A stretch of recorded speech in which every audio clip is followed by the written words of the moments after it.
Drowning in data and struggling to see the bigger picture? Tableau's crosstabs, also known as pivot tables, are your life raft, transforming raw numbers into clear, actionable insights. Let's dive in.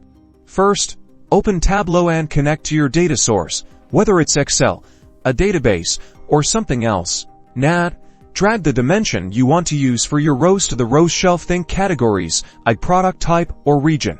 Next, drag another dimension to the columns shelf. This could be something like year or customer segment. Finally, drag the measure you want to analyze to the text area in the marks card. This will populate the crosstab with your data. We can use sales. Tableau automatically aggregates the measure based on the row and column dimensions. Want to customize it?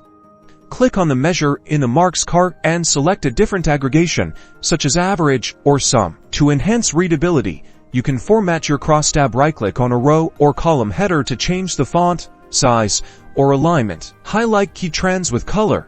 Drag the same measure to the color shelf in the marks card to create a heat map. Crosstabs allow you to quickly identify patterns and outliers, revealing the stories hidden within your data. Use them to compare performance across different categories, time periods, and more. Now you're equipped to build powerful crosstabs in Tableau.